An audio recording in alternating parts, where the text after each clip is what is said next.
Good morning, or afternoon, or evening. I'm Larry Samuelson, Director of the Coles Foundation.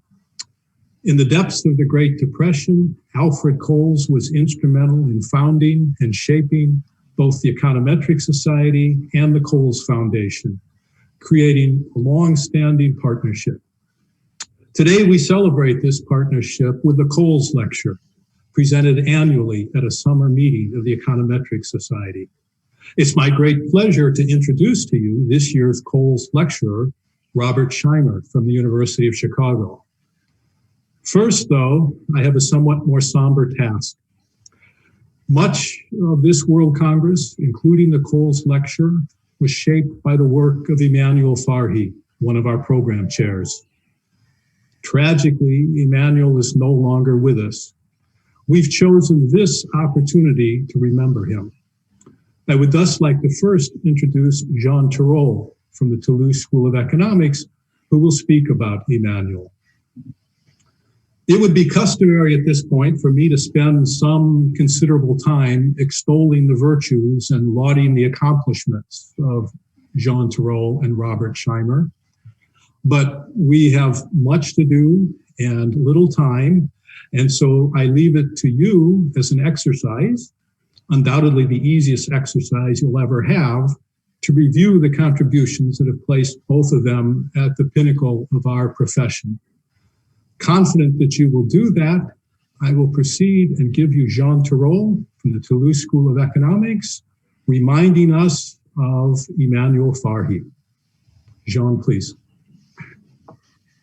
Well, thank you, Larry. It's a great honor for me to pay homage to Emmanuel Farhi, the scholar, the intellectual actively involved in public life, the teacher and the friend. It is a challenge too, as in none of those dimensions will I be able to do justice to who he really was. Emmanuel grew up in Paris. His father, André Farhi, was a development economist. Emmanuel's family on the father's side came from Alexandria. The Farhi family was a prominent Jewish family in Egypt, Lebanon, and Syria. Emmanuel facetiously talked about his ancestor, Haim Farhi, who was advisor of Ottoman Jazar Pasha in Akko, Saint-Jean d'Acre.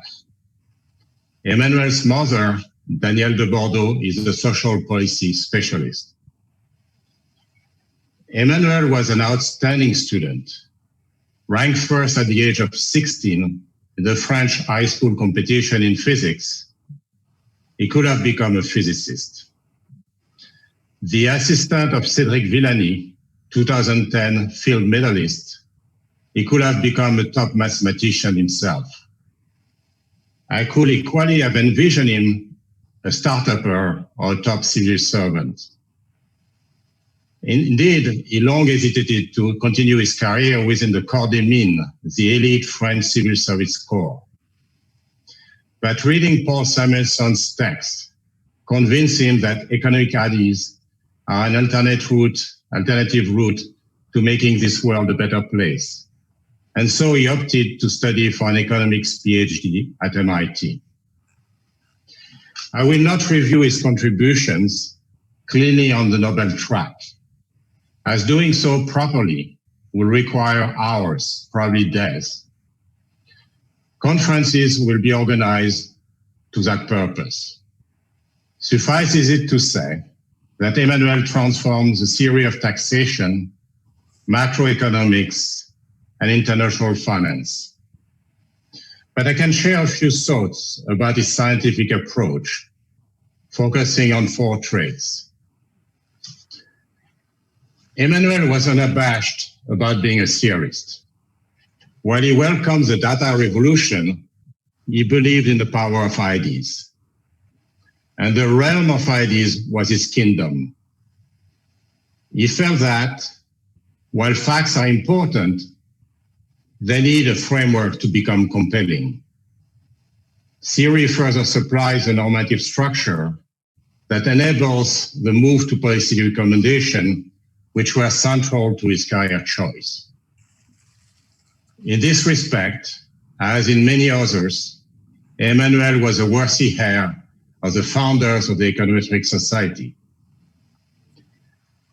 When in 1930, the likes of Irving Fisher, Ragnar Frisch, Joseph Schumpeter, Divisia, Roy, Hotelling, or Keynes founded our society, they aim at unifying theoretical and empirical approaches and at creating a society for the advancement of economic theory in its relations to statistics and mathematics.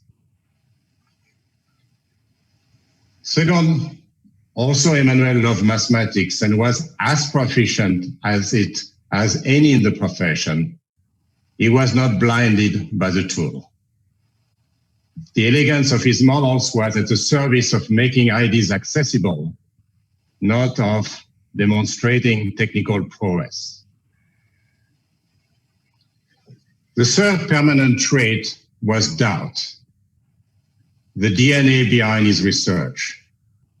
He was distrustful of facts, certainties, and preachers.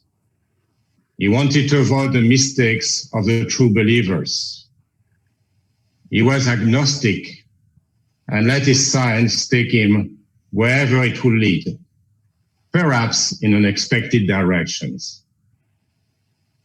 As a macroeconomist, his work can probably best described as Keynesian. Also, he didn't really care about labels.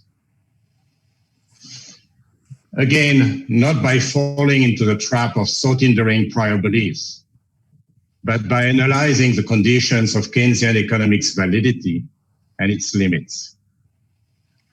His path-breaking work made explicit the microeconomic imperfections at the root of macroeconomic failure, so as to build a normative analysis and thus formulate economic policy recommendations.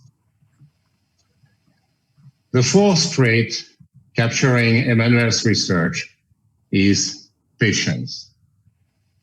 In an interview given in April and taking his research work on value chains with David Bakkely as an illustration, he emphasized that good research requires a sustained effort. Actually, invited the journalist to a rendezvous in a few years. He also insisted that communicating this research calls for being transparent on empirical uncertainty and candid about the limits of our knowledge. His research notably focused on slow price adjustment, on the difficulties central banks face to bring nominal interest rates below zero when cash guarantees a steady nominal return, on the solvency constraints of banks and companies, on the liquidity available in the economy, on the constraint imposed by monetary union on macro policy, and on economic agents' behavioral anomalies. His work, which will continue to be central in the post-COVID economy, had a sole purpose: contributing to the common good by improving economic policies. When contemplating what he already had achieved by the age of 41, one cannot help experiencing a sense of huge scholarly loss, shuddering at the thought of the missing groundbreaking work that will never happen. Today, we are honoring Emmanuel in his capacity as program chair of the World Congress. A member of the French government's Council of Economic Advisors from 2010, he was deeply involved in French intellectual life. On the fatal day of July 23rd, 4 weeks ago today, a couple of hours before his death, he took part in a meeting of the French president's Commission of Experts on the Major Economic Challenges, which Olivier Blanchard and I had the honor of chairing. His intellectual qualities and his always well-argued dialogue made him a much sought after advisor to public decision makers worldwide. Always willing to help design and promote good economic ideas, he was a public intellectual, but not of the dogmatic kind, always open-minded and in scientific doubt, searching for the common good. Emmanuel was also a voice of conscience for a profession. Emmanuel loved his work, his colleagues, and his students.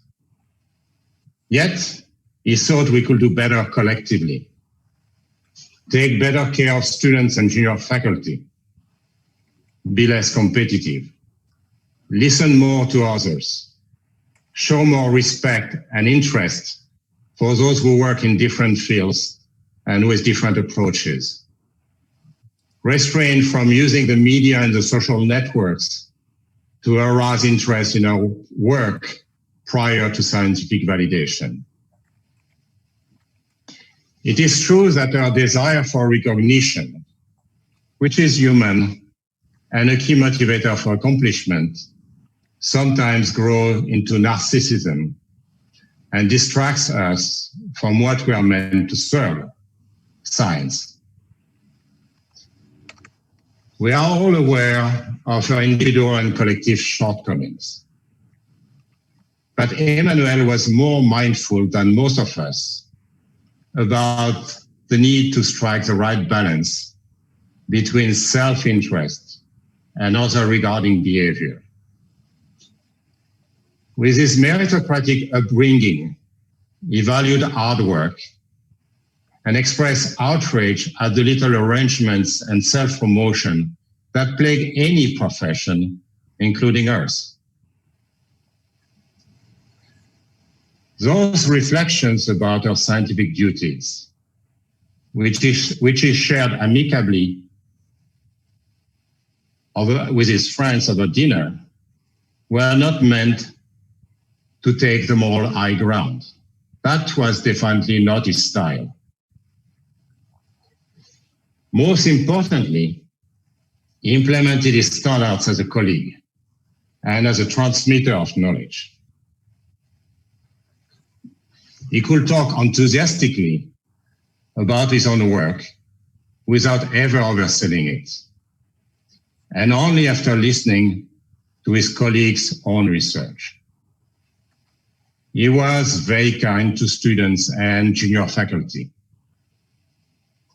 Nicolas Verquin, a young TSE researcher, summed it up very well. Quote, Emmanuel was a real role model for me.